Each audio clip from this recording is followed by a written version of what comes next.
everybody? Welcome to STORYHIVE On Location in Victoria with beats, eats, and more. We were trying to coordinate. It was the best I could do. That was excellent. I tried to match you. But you didn't know what I was going to do. No, I didn't. So there was no way. I was 2 steps ahead. I really tried. But anyways, I am your host, Kazi. We are broadcasting live from the unceded ancestral Lekwungen territories. Big shout outs, utmost gratitude, love, and respects to the original stewards and protectors of these lands and waters. That is the Songhees and Esquimalt First Nations.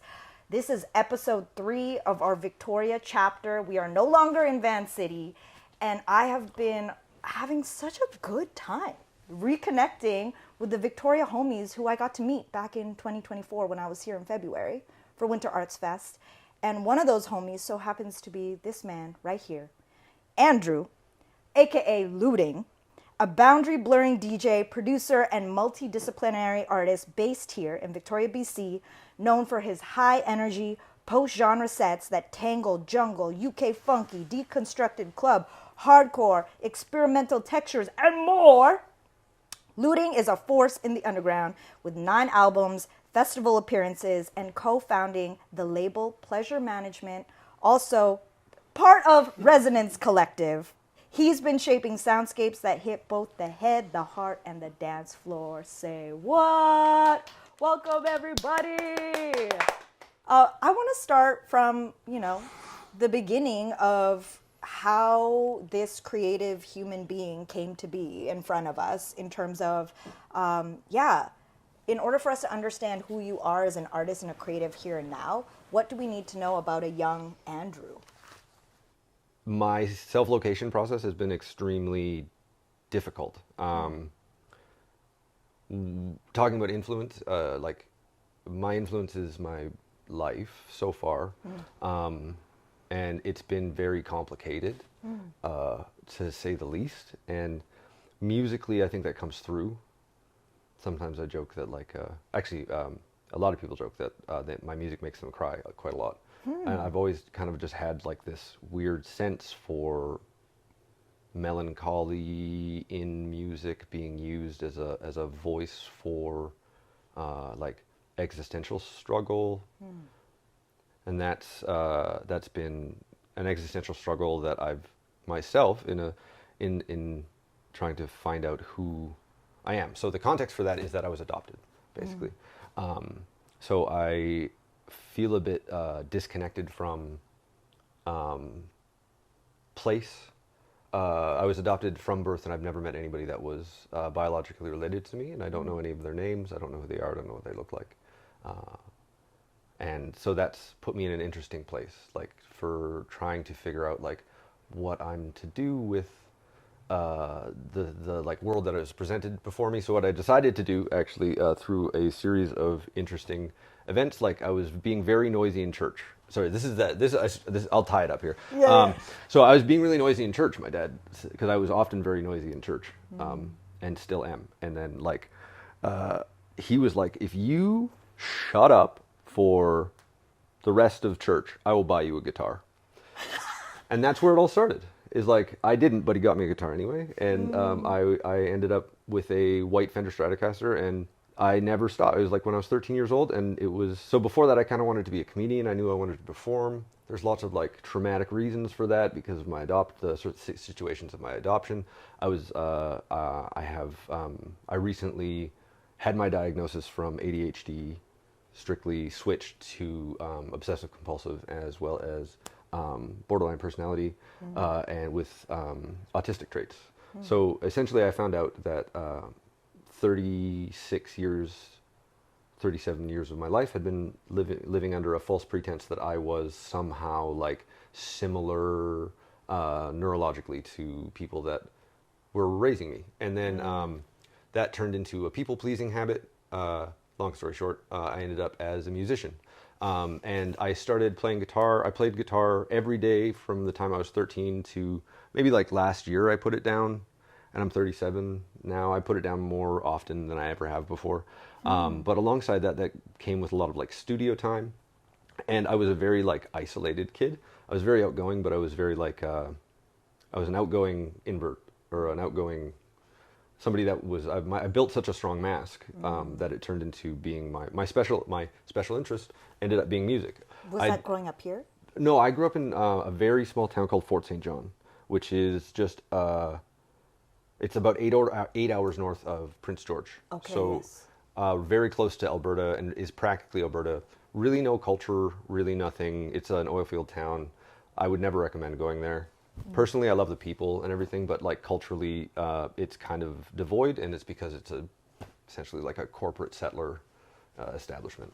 I was raised in a small little area outside, so we walked, I commuted like 15 minutes back and forth. So I was very isolated as a kid, and I spent a lot of time in the literal woods just making music with a device that I have here. It's just called a Zoom R24, and I think like gear heads will probably recognize Zoom R24 as one of the most probably one of the best all-in-one portable studios that ever existed. It came out in like 2003.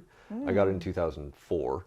I got really interested in music, and then I was also writing music. I wasn't interested at the time. The crossover wasn't there. I was singing in hardcore death metal,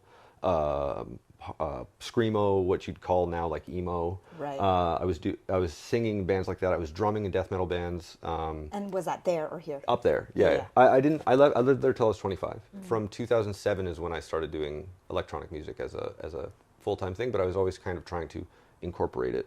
And from then I just started making music that felt right to me, and I stopped paying as much attention to the audience. I think that's what happened. Was the switch was when I was singer-songwriter, I was very focused on the amount of performance that I was doing. And I was very focused on the performance, and I was worn down by it so heavily, and I traveled by means of playing guitar and singing to support myself, and obviously like it didn't go well all the time, and that was like a lot of experience that I was using to kind of build this vocabulary of songs that I had written. I had like 100 memorized. I think at my best memorization I was about 130 songs like memorized. Whoa. Like all lyrics and covers and things like that, because I was autistic. Yeah, like the OCD really did affect my life really heavily, and it became that I got really obsessed with music. Luckily, that was something that I could turn into a skill set that's become like very valuable to me. So long story short, I got into music when I was 13, and from the day I started, I haven't stopped or even thought twice. I think I might take a break when I turn 40, so that's 3 years from now or something. So I talked to my partner about how like if when I hit 40 and it's not pumped, maybe I'll just like start making music and just and not really like put it out and just hide it, and then hide it in a vault. And from the guitar, what else have you picked up? I think I was a drummer before I was ever interested in performing music. Rhythm was always something that I have memories of, like rhythm being important to me, but my musical path, I'd say, was really involved with like drumming. And so I was drumming before I even realized that I wanted to be a drummer. And then I picked up a guitar and I realized I could sing quite well. And then I made a living. I lived with my parents for a long time, but like I made a living writing, producing singer-songwriter music, as well as drumming in death metal bands. So I was producing like experimental singer-songwriter music. I actually have a few artifacts that I could bring out later. Okay. So I was doing those two things. You have so many genres of music that you touch and that you play, and that like is also like, I feel like I can hear through your sounds and through the journey of your sounds. Can you just like timeline wise go through the different genres, because it's even hard to even call things genres anymore because of how things are evolving, that you've gone through? So the conversation of genre occurs to me as a conversation of almost like periodic table of elements, and I see it kind of, actually I have to refer to, so I am a interdisciplinary artist in the sense that I also consider myself a theorist as of like the last couple of years. I've been really pushing my writing and updating my knowledge of things related to critical theory. So my earliest interest in music, I was listening to, say, like a Nirvana album. I was also listening to like a John Zorn album. Or if I was listening to, say, a Mudvayne album, I was really into nu metal. Nu metal is one of the... Because I think so the reason I got into metal is because metal was growing at the time. When I discovered like heavy music, it was through my friends who, looking back, were like extremely mean to me, but like they taught me so much about music. Yeah. Like I wouldn't have gotten so sad and been able to really understand Korn if I hadn't been like, you know, verbally abused by the kids at my school and stuff. So like the sadness affected what music I was into, so you could say I'm into sad music.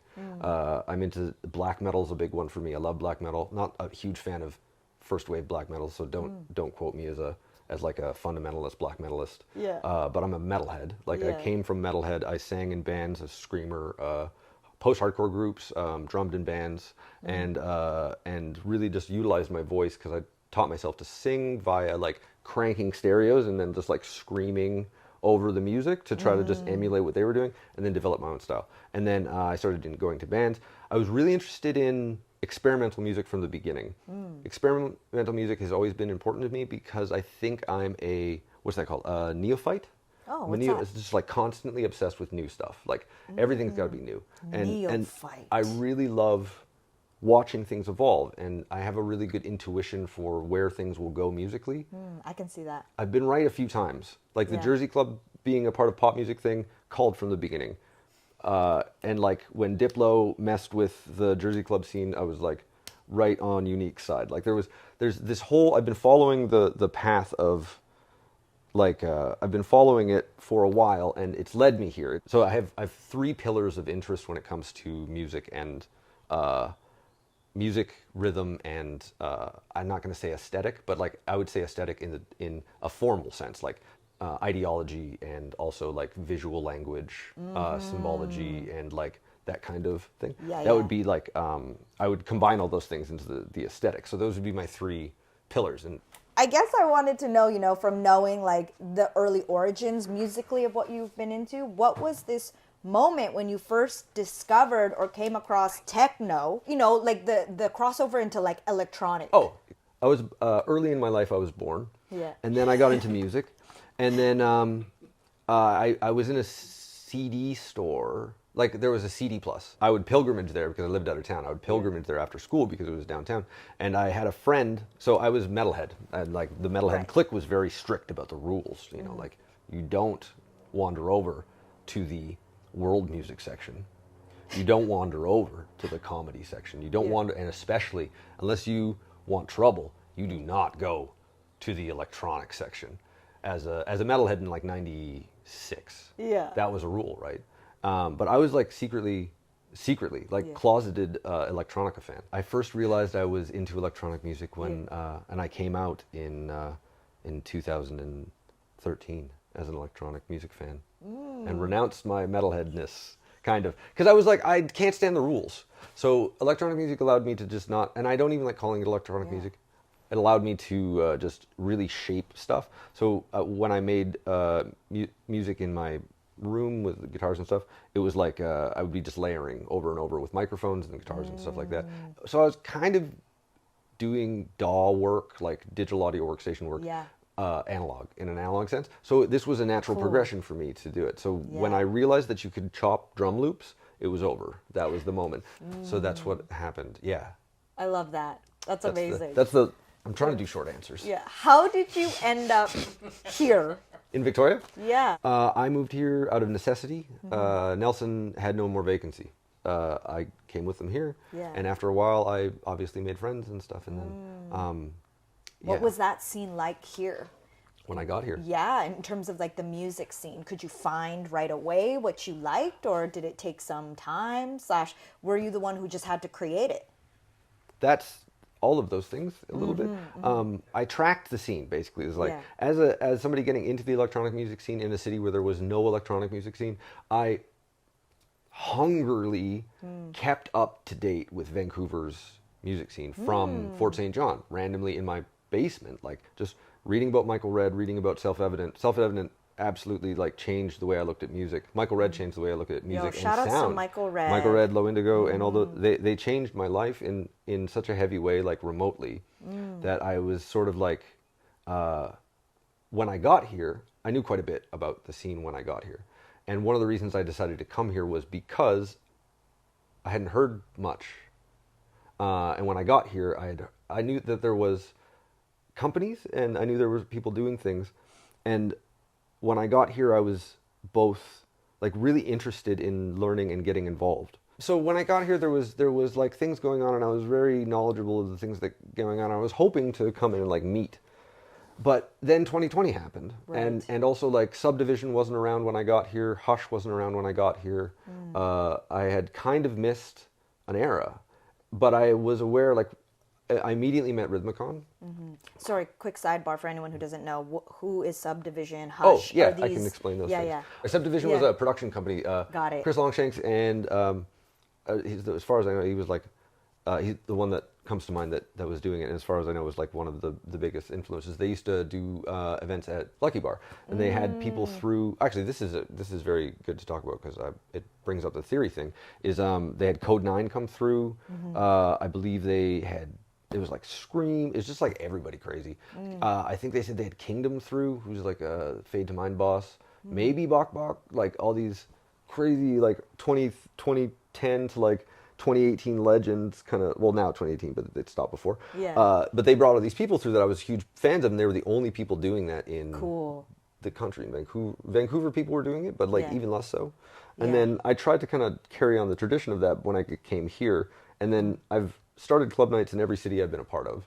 So, which is only 4, so it's not like a big deal. But That like, is a big deal. I tried to like always have things happening because I need to make things happen. Like Yeah. I need to help people actualize their like potentials in a like creative way, because the only way we can get back in touch with each other and ourselves is to create this like visual language or like a harmonic language, sonic language.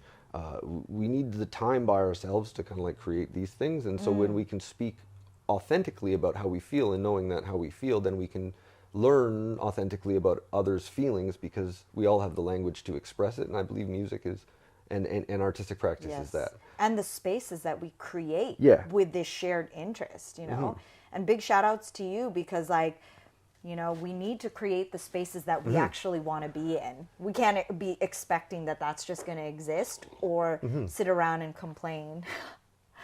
Yeah, that was the so like I tried to be action oriented. So when I got here, I tried to be action oriented. 2020 happened, and what happened with lifting of the audience idea is that like I think at the same time, because there had been so much lead up to the elimination of the audience, as I like would call it, like the idea that music is to be made to be like exploratory of, and new sounds need to be made to express new emotions that didn't exist before. So things like the internet have created whole new situations that could have never existed before. Like 2020 lifted the audience to and removed and allowed people to really like hone their practice to be themselves, as opposed to what they thought an audience would want. And then of course this is not what's that the future is that's like unevenly distributed, obviously, through the demographic of people that make music. But like I think there was a large portion that said, yeah, like this might never come back, and like I don't need drums in my song anymore. And like that was like I think that was the removal of the audience to me, is because dance music found a context to exist post dancing. So from this point 2020 forward, the way that I move in Victoria now is to just like fortify the scene. Is I have many skills, and I think it's like important for me to myself to be useful and to be of use to people that deserve a voice and a platform. In you talking about all of this, it's making me now think about Resonance Collective, and like how did that start, and was that something that came together because of some of the things you just talked about? Yeah. I think so. Resonance essentially started when I met Anya. Anya's my partner. We live in this apartment together. Shout out Anya. Of course, love of my life. We started doing our thing in a way that we saw other people that we respected doing, and I think that we just like knew what we wanted so precisely, and we are all so hungry, and we have such a large brain. Like, I feel like resonance is really high because we're all very high energy. So what happened is we all got together, and slowly we've just formed up into a nonprofit. And just recently we received a grant from Creative BC, and now we are running a event series that is we just did our first edition last Friday, and it's we brought Piezo, who's from an Italian sound designer, has releases on such incredible labels such as Nervous Horizon, which is a label that is hugely influential to me. So like seeing Piezo was crazy to me. Also, I'm just such a fan of their music. They run a record label. They've worked with like basically everybody that I'm a fan of. Like, amazing. Did this event happen already or not yet? It happened on Friday, and this is where the link up happened, right? So so the deal is that like Hush was reopened just recently under a different name, and at the moment it's like doing really well. Like, it's a nice place, and Resonance has started putting on events there. I got a crazy like cramp just now. Resonance started putting on events there.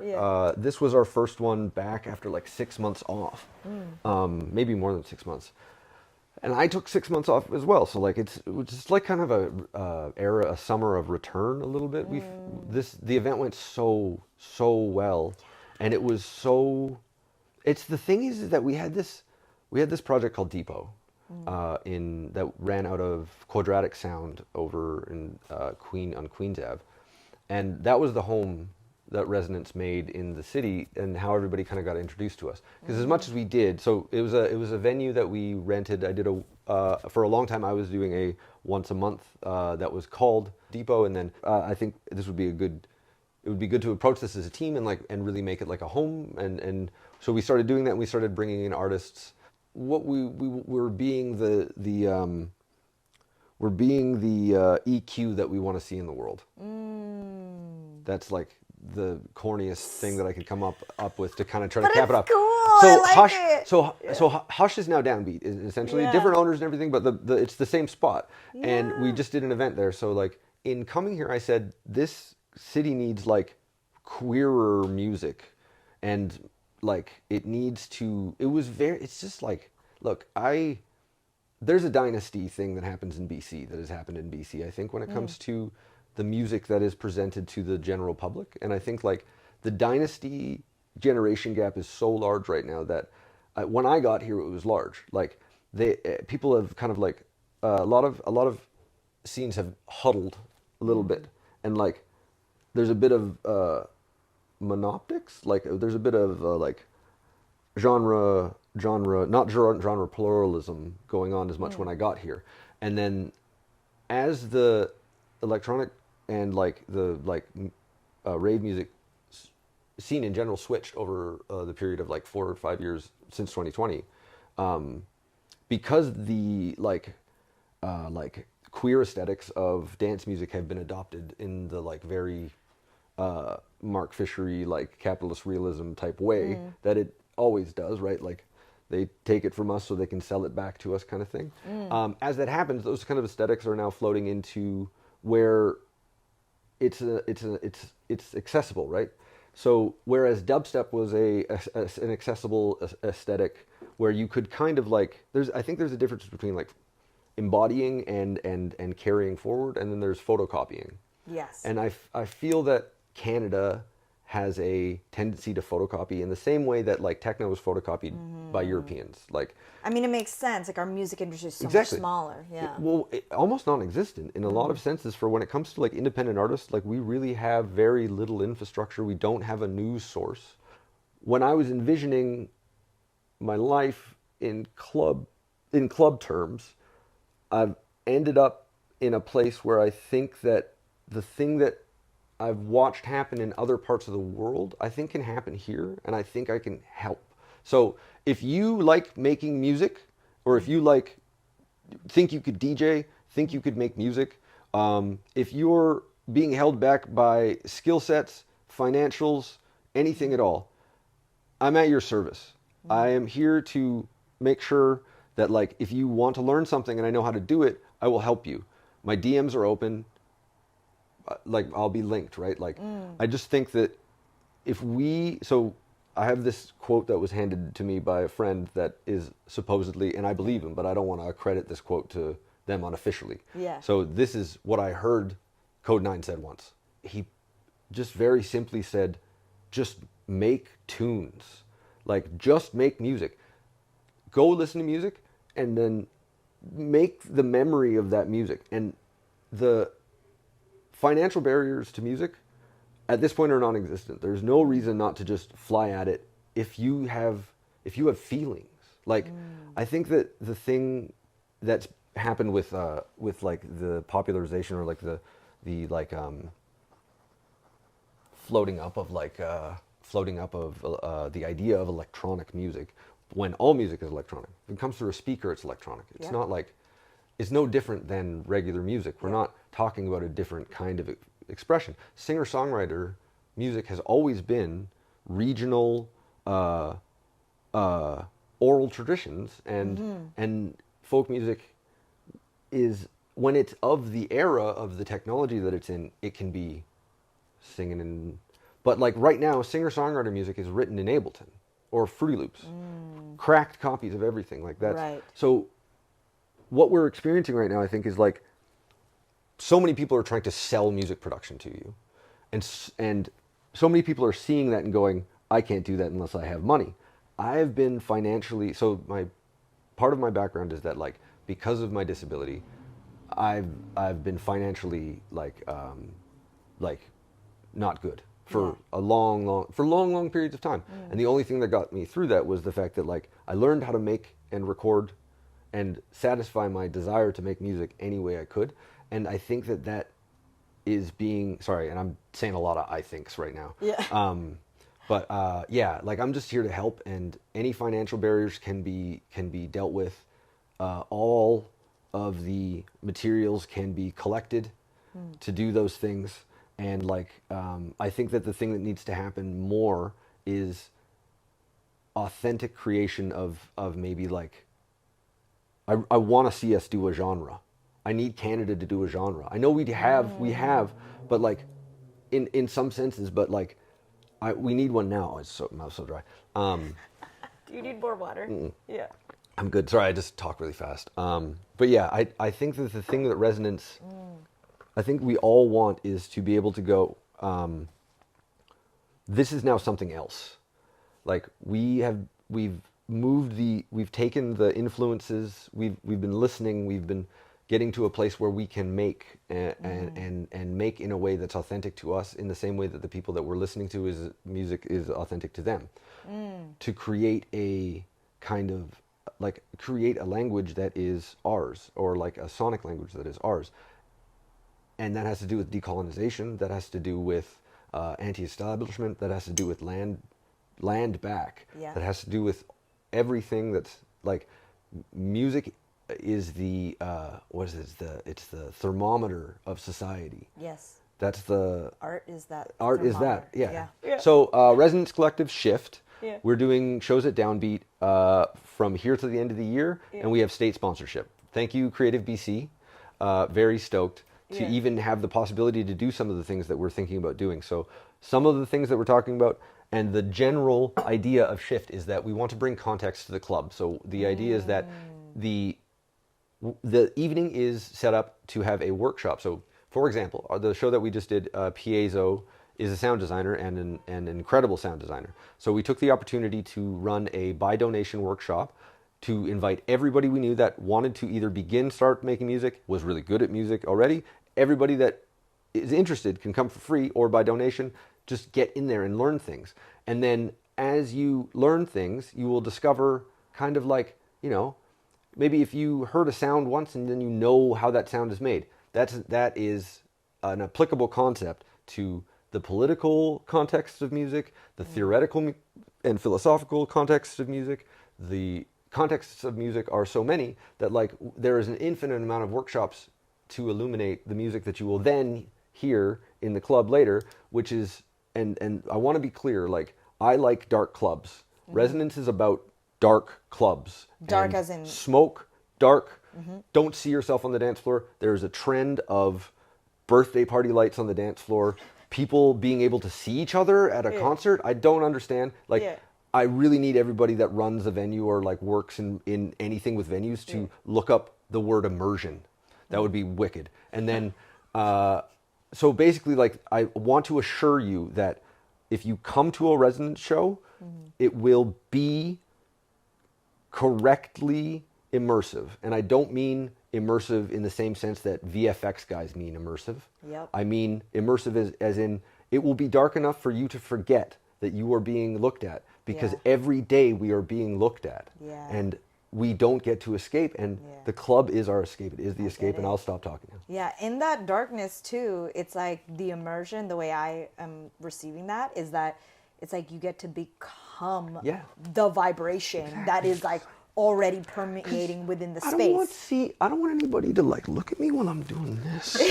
Like, I need to be alone while I'm doing this, and I don't care if they're right here. But I like, don't want to let's see be them. alone together. Yes. You know. Exactly. Yes. Are you hungry? Oh my God! I've been hearing about this place. It's Maíz. Wow, Have you been there? I literally Maíz, work for the person nixtamal. that owns that. So these are tamales. Yeah. One is beef. One is refried beans. On top, they've got the cheese. They've got the pickled onions. Oh my God, I am hungry. The smell is amazing. We're just gonna let the people on the internet look at it, but cannot smell it. You know that guy on TikTok that's like, "Here, you get the first bite." Yeah. Bon appétit, Bon or appétit. buen provecho, as we say in Mexico. The hominy is well cooked. Oh my God, what is that called? Hominy. So like the bigger pieces of corn kernels or maíz. This is. Oh my he has God, a it's walk-off so stage. good. Yep. Oh my God. Yeah, so this was cooked within a banana leaf. Oh. You know? I love banana. Yep. And kind of like a ground up corn mixture. Inside is the beef. On top, we've got like the pickled onions, which have a bit of a like sour kick. The cotija cheese, and then some cabbage, I think. Oh my God, cabbage. The cabbage is really hitting. This is caked up and delicious. Are you ready for something fun? No. While you eat? Yeah. Yeah. There's a fun stuff to it. It's something I've been doing with each guest is rapid fire questions let's go. while eating. Dream collab, dead or alive. Lee Gamble. A genre you secretly love but never play out. Oh my God. Maybe. Probably hardstyle. I do play hardstyle out, so that's a bad answer. Psytrance. Oh. Yeah, absolutely. Okay. Actually, shout out Sally Selects for teaching me about ambient psytrance.